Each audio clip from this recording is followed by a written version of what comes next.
नमस्कार, मैं हूं ओम प्रकाश नाजवानी। आप देख रहे हैं आगाज की आवाज। आज एक ऐसा सब्जेक्ट जहां पर किशनगढ़ के इतिहास में चाहे राजनीतिक क्षेत्र हो या फिर सामाजिक क्षेत्र हो, कई लोगों ने अपने जीवन के अमूल्य क्षण अपने कार्य क्षेत्र से परे होकर जो है अपने समाज के लिए, अपने देश के लिए बहुत कुछ किया है। और इसी संदर्भ में हमारे साथ डॉक्टर वसीम जी बने हुए हैं। तो इनसे जानते हैं कि सबसे पहले तो इनका जो पढ़ाई इन्होंने कहाँ से की थी और उसके बाद में किस तरीके से इन्होंने जो है व्यवसायिक क्षेत्र में कदम रखा, और उसके बाद जानेंगे इनका राजनीतिक कार्यकाल किस तरीके से चालू हुआ और अभी तक इन्होंने जो है किस समाज से ये जुड़े हुए हैं और समाज और देश के लिए इन्होंने क्या क्या किया है। जी सर, नमस्ते। सबसे पहले तो मैं शुभकामनाएं और बधाई दूंगा आपको आपके जन्म दिवस की, कि आज आपका जन्म दिवस है। और मेरी ओर से, मेरे पूरे किशनगढ़ की ओर से, मेरे परिवार की ओर से बहुत बहुत शुभकामनाएं आपको। नमस्कार नजवानी साहब, नमस्कार जी, धन्यवाद साहब आपका। अभी सबसे पहले तो हम शुरुआत करेंगे कि आपका जन्म जो है मूलतः यही किशनगढ़ से ही है? जी हाँ, किशनगढ़ से ही नजवानी साहब। किशनगढ़ से ही। अच्छा, एजुकेशन जो है आपकी वो भी यही किशनगढ़ से ही रही थी आपकी? नजवानी साहब, बहुत सारे परिस्थितियाँ जीवन में ऐसी बनती हैं। मैंने जो है जयपुर से राजपूताना यूनानी मेडिकल कॉलेज से BUMS किया है। राजस्थान यूनिवर्सिटी के अंदर वो कॉलेज था। 5 साल वहाँ पर पढ़ने के बाद में किशनगढ़ में ही गांधीनगर क्षेत्र में प्रैक्टिस कर रहा हूँ और पिछले 12-13 साल से जो है प्रैक्टिस कर रहा हूँ। शुरू में पिताजी का सानिध्य रहा, साथ रहे वो, और ये हमारी फैमिली की तीसरी पीढ़ी है। हमारे दादाजी भी यूनानी चिकित्सक थे, पापा भी हैं और मैं भी हूँ, और बच्चे को भी जो है मेडिकल क्षेत्र में लाने का मतलब पूरा परिवार जो है मेडिकल चिकित्सा क्षेत्र में ही रहा है। जी जी जी। अच्छा, साथ ही साथ अभी जैसे चिकित्सा क्षेत्र हम माने तो कहीं न कहीं एक समाज की सेवा का क्षेत्र ही है और कई लोगों से आप जुड़े हुए हैं। साथ ही साथ यहाँ तक जैसा देख पाते हैं हम लोग के समाज की सेवा, चिकित्सा क्षेत्र तो अपनी जगह ठीक है, लेकिन हाँ, राजनीतिक कार्यकाल के अंदर आप किस तरीके से आए वो आप बताएंगे? अच्छा प्रश्न है आपका। सन 2008 या 9 की बात होगी और राजनीति में वर्तमान समय में मैं BJP से जुड़ा हुआ हूँ और मदनगंज मंडल में उपाध्यक्ष का दायित्व पार्टी ने दे रखा है। शुरू से ही सानिध्य रहा है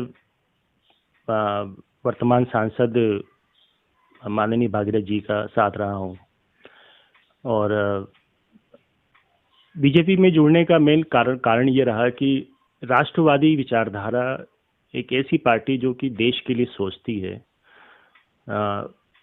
और देश के लिए जो आने वाले वर्तमान समय में जो चुनौतियां हैं और भविष्य में भी चुनौतियां जो आएंगी, भारतीय जनता पार्टी ही एक ऐसी पार्टी है जो देश की दिशा और दशा बदल सकती है। और ये हकीकत बात है नाजवानी साहब।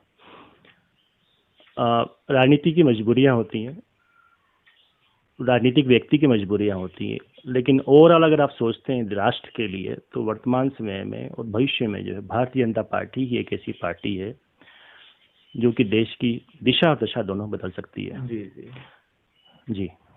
और आप अल्पसंख्यक समुदाय से हैं, आप अपने समाज के लिए, आज राजनीतिक क्षेत्र बहुत बड़ा होता है और कहीं न कहीं जागरूकता को लेकर राजनीतिक कार्यकाल में रहते हुए अपने समाज के लिए क्या आपके मन में भाव है कि समाज के लिए किस तरीके से कार्य किया जा सकता है, या उनके लिए किस तरीके से आगे आके और क्या नई जो है एक किरण दिखाई जा सकती है या नया कुछ ऐसा किया जा सकता है समाज के लिए?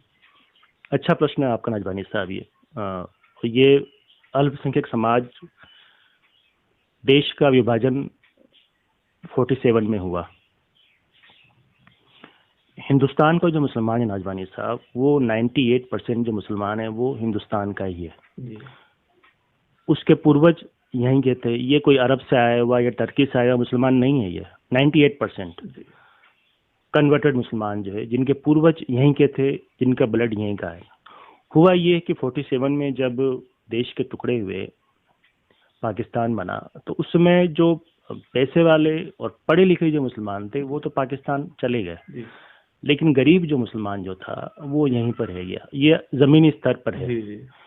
और ये अफसोस ये रहा कि अल्पसंख्यक समाज में जिनके पास कमांडिंग रही, उन्होंने इस समाज का यूज किया और इस समाज को मुख्य धारा से दूर करके रखा, जिसकी वजह से ये समाज शिक्षा के क्षेत्र में बहुत पिछड़ा हुआ है, राजकीय सेवाओं में बहुत पिछड़ा हुआ है।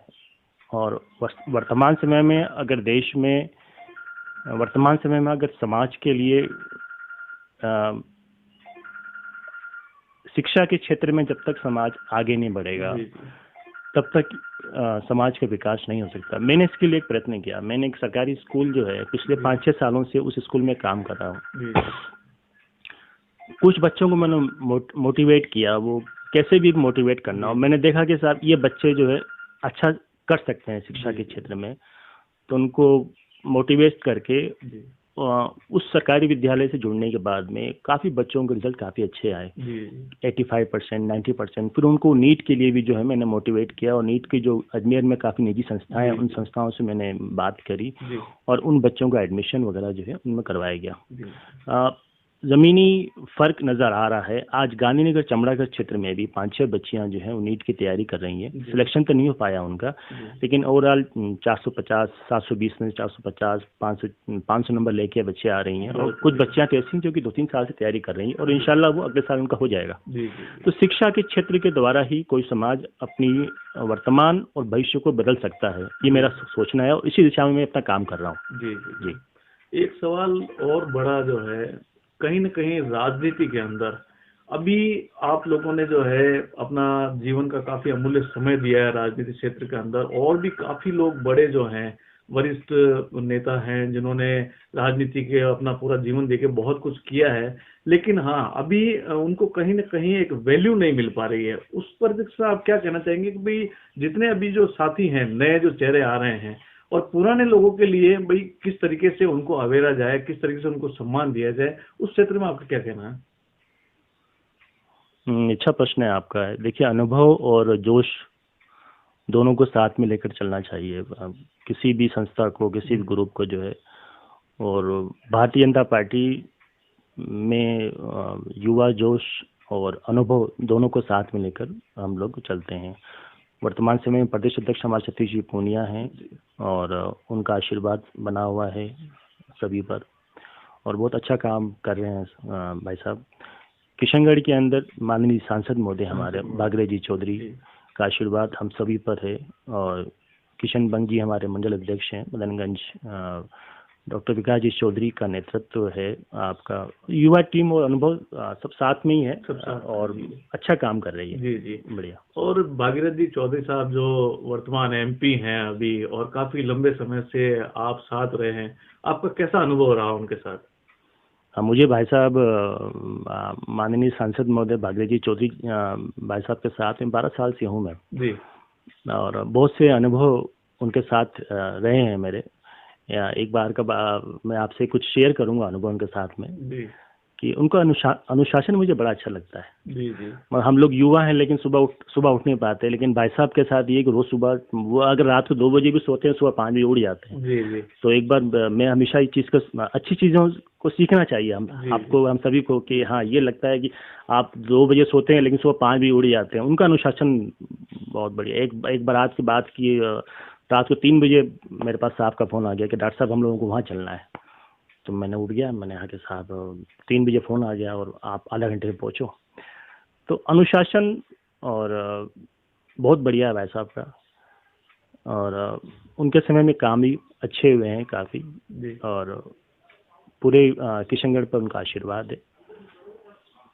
और अभी जहाँ तक आज जन्म दिवस का विषय रहा है, और मॉर्निंग में आज घर पे ही हैं, और मैं भी आज यहाँ आ ही गया, इत्तेफाक ही था, एक महज इत्तेफाक था। तो आज जो शुभकामनाओं में जो विशेष स्नेह है जिनका आपके प्रति रहा है आज व्हाट्सएप मैसेज के जरिए, तो ऐसे कौन कौन लोग थे, ऐसे कौन से चेहरे हैं जिनको आज धन्यवाद ज्ञापित करना चाहेंगे? नहीं, आज मेरे पास सभी का मैसेज आया है। माननीय विधायक महोदय का मेरे पास मैसेज आया है। उन्होंने भी जो है राजनीतिक शिष्टाचार व्यक्ति में होना चाहिए। मैं राजनीति में खासकर मैं कहता हूँ, हमारी वार्ड के पार्षद हमीदा जी का मैसेज मेरे पास में आया है। हमारे मदनगंज मंडल के अध्यक्ष जो हैं उन्होंने मुझे मैसेज किया है, और जितने भी हैं पक्ष के विपक्ष के, कांग्रेस के चाहे बीजेपी के, प्रत्येक के द्वारा जो है मुझे मैसेज किया गया। जी जी जी। और डॉक्टर विकास चौधरी एक युवा चेहरे हैं राजनीति के, तो क्या भविष्य को देखते हुए राजनीति का भविष्य अगर कहे जाते हैं विकास चौधरी, तो उनके बारे में क्या कहते हैं? अच्छा प्रश्न है। डॉक्टर विकास जी चौधरी मेहनत कर रहे हैं, काफ़ी बहुत मेहनत कर रहे हैं, 24 घंटे ही मेहनत करते हैं। राजनीति की समझ अच्छी है, युवा जोश है, और ये तो भविष्य के गर्भ में छिपा है। इंसान का काम तो कर्म करना है नजवानी जी, और कर्म से ही भाग्य बनता है। जी जी। तो उज्जवल भविष्य की कामना हम लोग करते हैं विकास जी के लिए। जी जी।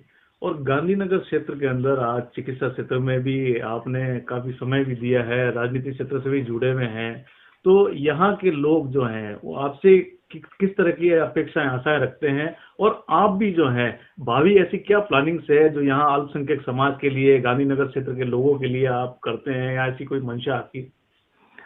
नाजवानी साहब, व्यक्तिगत रूप से राजनीतिक महत्वाकांक्षा मेरी कुछ भी नहीं है। ना मुझे पार्षद के चुनाव लड़ना है, और ना ही हाँ, मेरा तो ये कहना है कि प्रत्येक शिक्षित व्यक्ति को सामाजिक और राजनीतिक प्लेटफॉर्म देना चाहिए।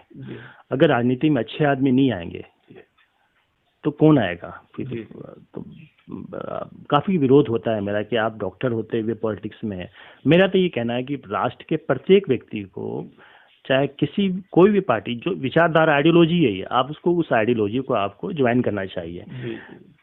तो और मेरा ये कहना है कि गांधीनगर क्षेत्र की बात है, गांधीनगर क्षेत्र में पहले से बहुत बेहतर हुआ है, बहुत बेहतर हुआ है। सांसद मोदी ने बहुत अच्छे काम करवाए। आज रूपनगढ़ रोड देख लीजिए आप, कितना बदलाव आया है उसमें। रामने रोड देख लें आप, जो बीजेपी का पहले हमारा बोर्ड था, महेंद्र पाटनी जी रहे हैं, सीताराम जी साहू रहे हैं, सांसद मोदी जब विधायक थे, अच्छे काम हुए, और ब्रिज बना है। आज के 15-20 साल के जो गांधीनगर क्षेत्र रहा है, वर्तमान में जो है उसमें बहुत परिवर्तन आया है। जमीनी स्तर पर वार्ड में गली गली में गलियां हो गई हैं, पक्की गलियां मिल जाएंगी आपको, नालियां साफ सुथरी मिल जाएगी। और एक बात का मैं आपको बताऊं कि स्वच्छ भारत अभियान से मुझे बड़ी खुशी हुई कि मोदी जी का जो योजनाएं हैं जमीनी स्तर पर, जो है स्वच्छ भारत अभियान में जो है, पिछले 6 सालों में गांधीनगर क्षेत्र में टाइफाइड, मलेरिया और डेंगू के मरीज नील हो गए। और ये परिणाम आया स्वच्छ भारत अभियान से। जो डोर टू डोर जो कचरा पात्र आते हैं, ये जमीनी स्तर पर काम हुआ है, इसमें कोई दो राय नहीं है। और अभी जो सेवा सप्ताह चल रहा है, अभी सेवा सप्ताह के तहत बहुत सारे काम भी हुए हैं, और मैंने जहाँ तक एक कार्यक्रम भी अटेंड किया था, न्यूज़ भी मैंने लगाई है, उसमें जैसे जरूरतमंद व्यक्तियों को जो है छड़ी वगैरह भी ये भी दी गई थी, और बहुत सारी चीजें थी। तो ऐसे सेवा सप्ताह के बारे में आप कुछ बताना चाहेंगे भाई, किस तरीके से आज मोदी के जन्मदिन को एक पूरे त्योहार के रूप में मनाया गया देश में? हाँ, पिछले 7 दिनों से हर रोज भारतीय जनता पार्टी कुछ न कुछ कर रही है। हम लोगों ने वृक्षारोपण किया है, हम लोगों ने दिव्यांगों को सामान दिए, स्वच्छ भारत अभियान के तहत वार्डों में स्वच्छता के लिए प्रयास किया। इसके अलावा बहुत से काम हुए, और सेवा सप्ताह बहुत अच्छी तरह से भारतीय जनता पार्टी बना रही है। जी, धन्यवाद। धन्यवाद आप लोगों का।